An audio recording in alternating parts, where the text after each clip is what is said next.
Hi, I'm Simon Rushton and this is Taxi Chronicles Podcast.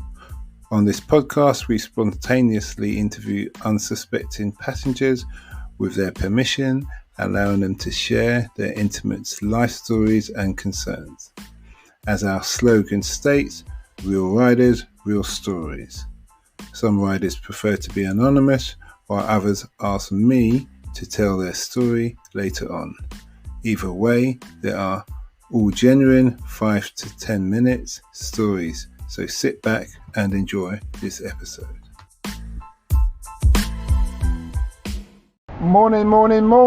Yes, we're back with the Taxis Chronicles. Today we have Geordie in the car. He's a tech guy, and somebody's actually talking about his company to me the other day, and they were saying about his grid system of mapping the world, but as usual, if I try and speak on someone else's behalf, I mess it up. So, Geordie, great to have you. Tell us about your company, how you got in there, what you do, and how it's the future of mapping the world. Sure. So, the company is called What3words. I'm Director of Business Development at What3words, and essentially what we do is we make it really simple for people to remember and communicate locations. So we have a piece of software that carves the world into 3 meter by 3 meter squares, and we've given every single square on the planet, of which there are 57 trillion, a 3-word combination. So if you want to communicate a location where you are or where you live, you can look up the 3 meter by 3 meter square and say the 3 words: table, chair, spoon, heavy, herbs, corn, simple dictionary words, and someone will then know exactly where you are. So rather than using long strings of GPS coordinates, you can just say 3 words. It's super easy to remember and super easy to say. These words, they're selected by yourselves?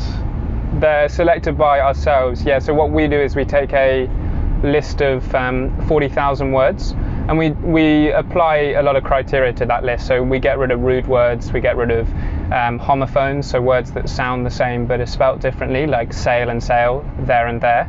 And then we feed those words into an algorithm, and a combination of 3 is assigned to every square. And we do that in just over 40 languages now. Yeah, what I was going to say is that obviously we've got different cultures around the world.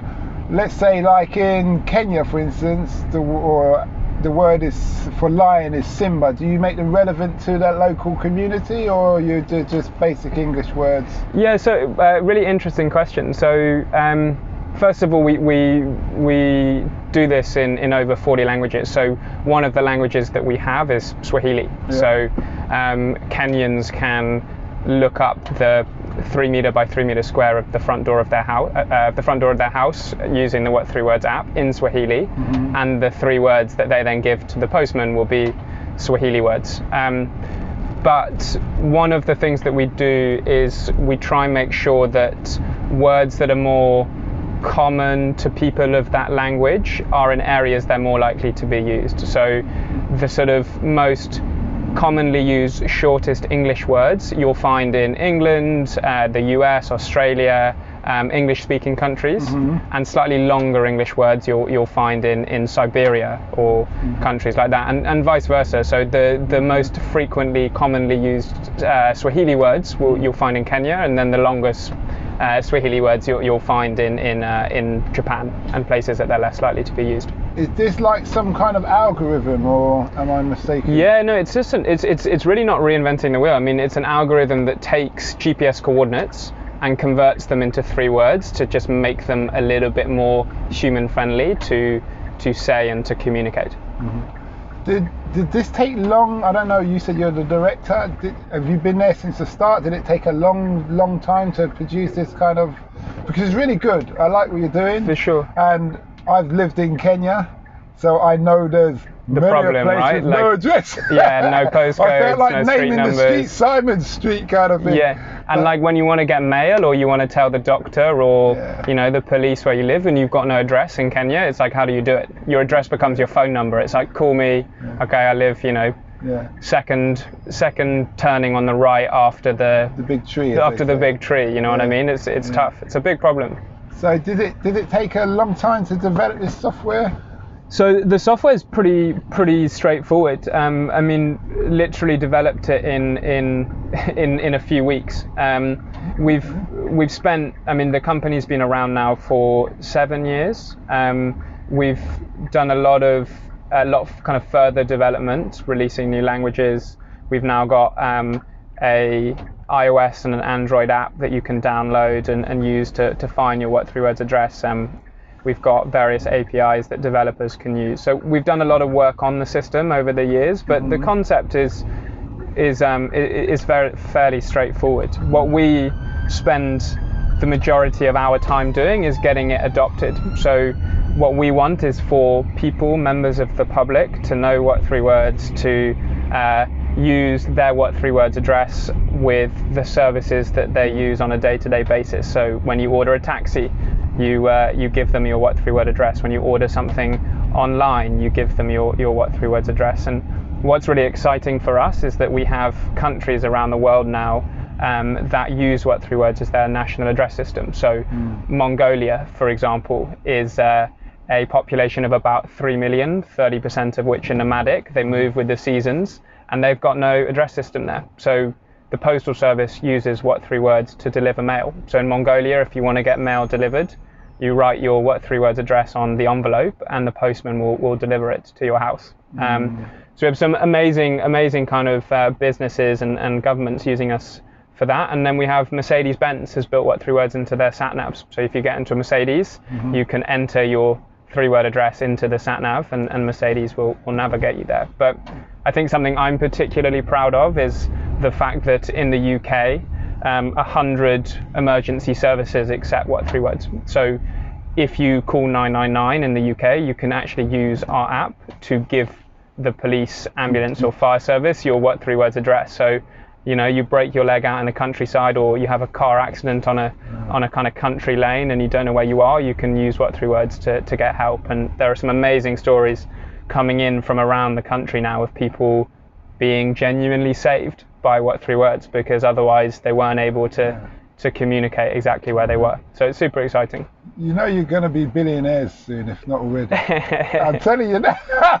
Now, obviously the big boys, Amazon, Google Maps or Wave, the business ones that we use as taxi drivers, are you in talks with them about collaboration? Because they see, I'm sitting here listening to you, and I'm thinking if Amazon or Google, they may try to eat you up. Yeah. So I mean, so at the moment, the best way to use What3words is using our app, as I said, our mobile app. You download that and you can discover your What3words address. And if someone is to give you one, you can search that on the map and then get directions to that location. What we want is to be available in all of the apps and maps that people use day to day. So we don't want to have an app that competes with the Google and the Apple Maps of this world. Exactly. So we're built into the Mercedes sat-navs, as I said. One recent example is Hermes, the big logistics company in the UK. If you get something delivered with Hermes, you can give Hermes your What3words address using the Hermes app, and their drivers will then navigate to that location. So for us, it's about being available everywhere and giving people just the ability to use the What3words address system in the apps that they use day to day without having to download anything new. That's great. Just collaborate with everybody, and then you stay afloat. Exactly. Yeah. It's an addressing system. It should be available in everything that you use day to day. That sounds phenomenal, really. Obviously, you're youngish guy. Is the whole company? Is it like one of these kind of younger Mark Zuckerberg tech companies that's just going to take the world by? It was taking the world by storm. I think. It's taking the world by storm. I like to think. But look, I mean, it's a combination of people. It's a combination of young people like myself and those that have had serious experience in various different industries. Chris, who's the founder of What3words, he used to work in the music business. Okay. So the problem for him and his eureka moment was, the fact that he would be organising music events around the country, around Europe, and often they'd happen in the countryside. And he'd have kind of musicians and equipment delivery companies trying to get to rural Cumbria, and they would get lost because the postcode would take them to the wrong place. So he started using GPS coordinates. People got numbers in the wrong order, and it was a complete nightmare. So he had this idea of what if we used words rather than numbers, and that was his eureka moment. So no, it came from a very real problem that Chris had when he worked previously for 10 years in the music industry with his own music business. So does he still work in music? Well, he bought his own island, and with his own island, you come to me. Yeah, exactly. Where the addresses are going to be great. So okay, so we can see the future. So about yourself, you take it you went to uni. You seem like an educated guy. Yeah, I went to University Bristol. What did you study? I studied languages. In fact, I studied French and Spanish. Okay. And I spent time whilst I was at university in South America trying to learn Spanish. And South America, a lot of countries are similar to Kenya, so no postcodes. Some streets have names, not all, and so really experienced that problem for real. Has the military shown an interest in using your? Not the military, at least as not as far as we're aware. The emergency services, as I said, but no military at this point. You said it's square meters. Yeah, 3 square meters. 3 meter by 3 meter, exactly, about the same size as a car parking space. Yeah, so that is a good killing zone. That sure. For artillery, sure. mortars. I'm ex-military, so that's what I'm thinking. Are you? Yeah. So. That would work out good. We like to think that the technology is just used for good. That is good if you're on the right end. No, I hear what you're saying. But I'm surprised they haven't approached you, because it can be a secondary or primary backup thing. But but it seems like your company's a moral company, so which is it's a good thing. Take that as your first test. Exactly. Test from the dark side. Literally. Hopefully I just passed. Okay, so you said you did Spanish and French. Spanish and French, yeah. Have you used that? You say you used Spanish in South America. What was South America like? I mean, one of my favourite places. It's super beautiful. So diverse. You've got, Amazon rainforest to beautiful beaches to incredible mountain ranges. Brazil, you've got the music, the parties. I love Brazil too. You've been? Yeah, that's what I said, Brazil. You told me about when I had the Amazon and I had the other things, I would spend Brazil. Where have you spent time? I was in Rio. Were you? Rio's cool, isn't it? I meant to go back. I want to go back, São Paulo and other things, because I'm into BJJ, even though Boris has banned it for now. Yeah. So, but I haven't been to Sao Paulo, but Rio is like just one of the most impressive cities I've ever been to. I love the beach strip and the workout thing. Yeah. What's the football, the like volleyball that they play with their feet? Is it foosball is the like table football, right? But they do that volleyball, but they do it all with their feet and their head. Oh, okay. And it's just like the most ridiculous thing you've ever seen. These like old guys, like 75-year-old guys, like playing volleyball but just doing keepy ups. Okay. Crazy cool. I don't remember that, but okay, that sounds good. So, any special stories from South America? So you went Brazil. Did you go Mexico?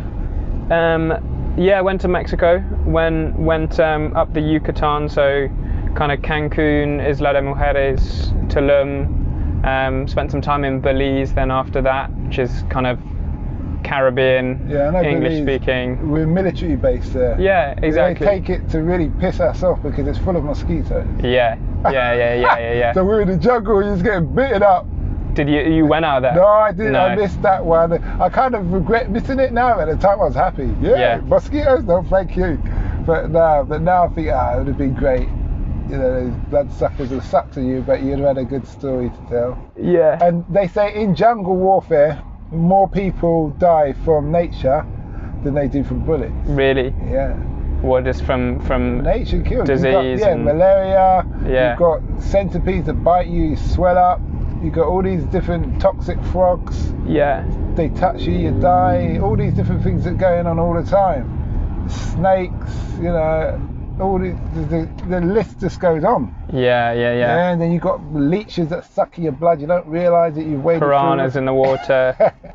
Jaguars in the trees. Yeah, it's just going on and on. Yeah. And it takes you a day to walk a mile. You've got to hack your way through. Yeah. I remember the guys who were saying when they go on a jungle training, you can lose like a couple of stone in a week. Really? Yeah, man. I remember I spent 2 weeks in the Amazon in Peru, and the mosquitoes is what I remember most. There was one guy who I with, he got bitten so much on his leg that his leg just became like one big bite. It was just like this like red growth on his calf muscle. Before you go to a jungle area or mosquito area, I used to work on the ships. So we used to pull up in berths like Mombasa, Tanzania, where it's real tropical. Yeah. And you get a lot of mosquitoes at times. You don't eat sugary things for at least 2 to 3 months. Really? Before you go to those countries, and then when you do, take a bump of garlic. Yeah. Eat that. Just chew it. It stings a bit. Let it go into your blood system around your. That's interesting. In your gums and your lips, because that's a quicker way to get into your blood. And then every so often you take another bump, and it's in the blood. It goes in your blood, and so it oozes out, and mosquitoes leave you alone. Interesting. Yeah. So there's little things that is that because, you know, people always say like mosquitoes love me, or mosquitoes just they don't bother with me. Is that because? Do you think that's because some people just got more sugar in their blood from like people with a sweet tooth and more? People think that it's like cups of tea and they have 3 or 4 sugar. They have frosties in the morning. Is that right? They have all these things that build up. Your blood gets sweet. Yeah. Yeah. What did you think of Tanzania? I've heard that is. Yeah, that's nice. That's in my top list of places to go. It's definitely nice. It's like Kenya, less corruption. Yeah. I was in Kenya in January actually. Okay, what part? Just down on the coast in Lamu. Yeah, I know. Oh, Lamu. Oh, yeah, I know that. I was living in Mombasa for 5 years. Were you? Yeah. With the military?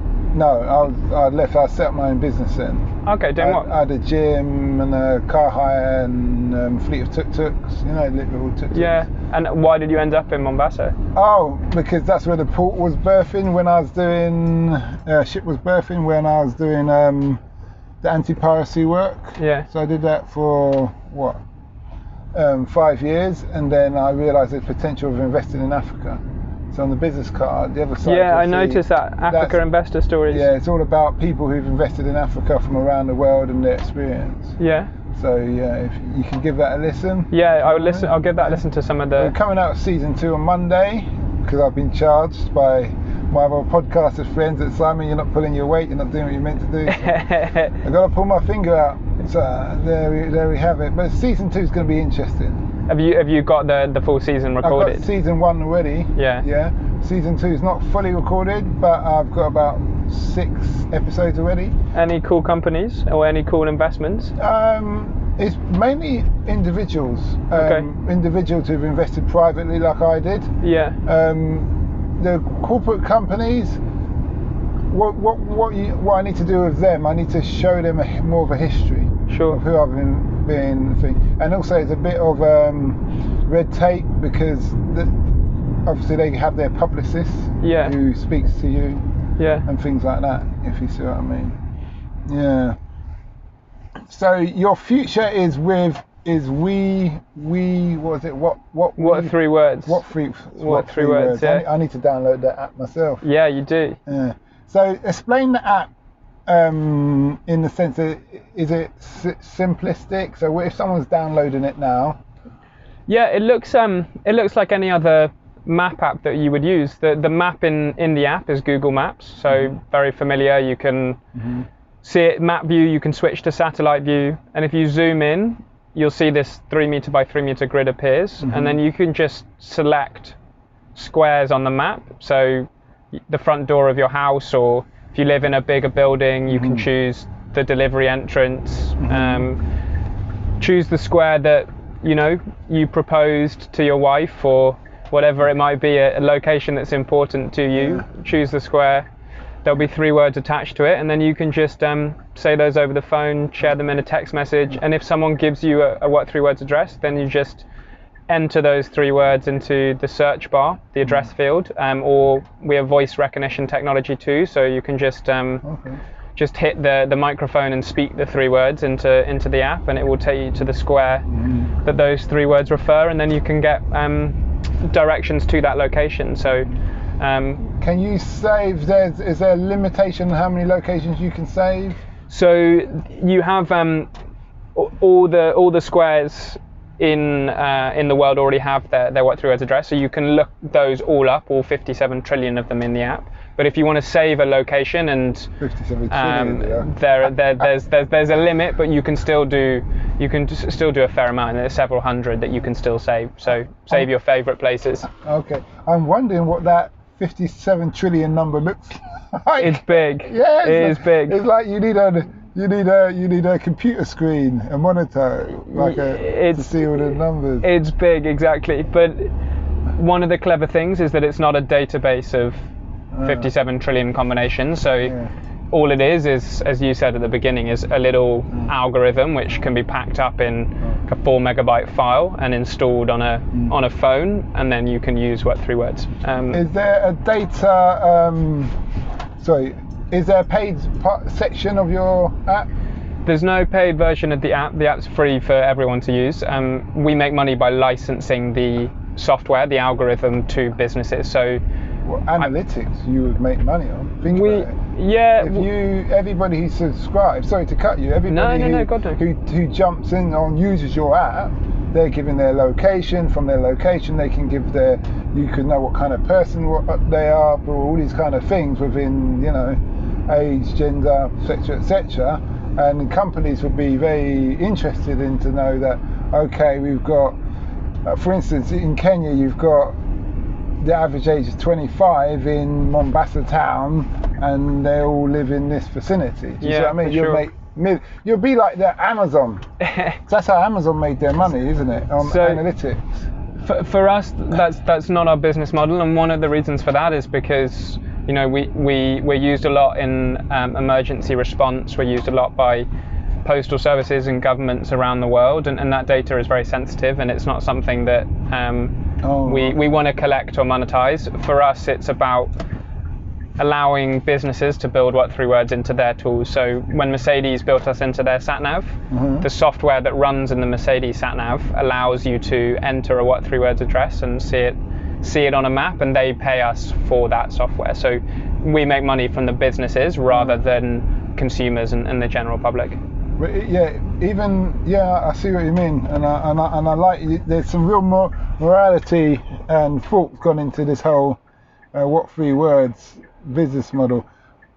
I was thinking, what comes to mind there is that, like you working with emergency services, all that data when they're having to response, they probably want that analytics anyway, because it's going to be like good for NHS statistics, government statistics, where they need to fund things.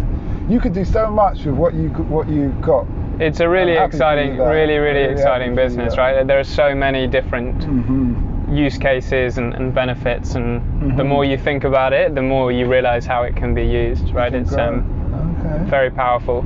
Well, it's great having you here. No, thank you. Thanks for the interview, and I will surely be downloading this app.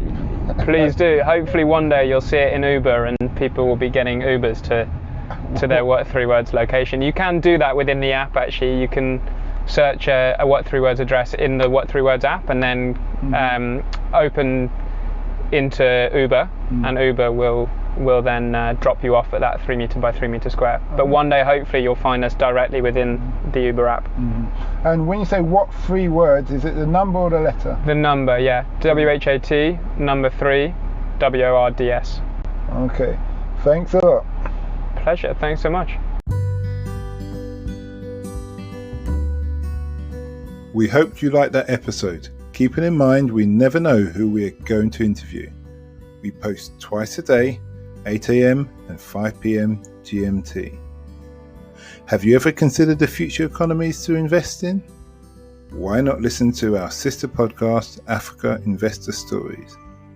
Considering Africa has the fastest growing economies and population on Earth, and has done for many years, it holds 30% of the world's known natural resources. We publish twice a week, Tuesday with a guest investor and Fridays talking about investment, politics and history, providing a clear understanding for any potential investor.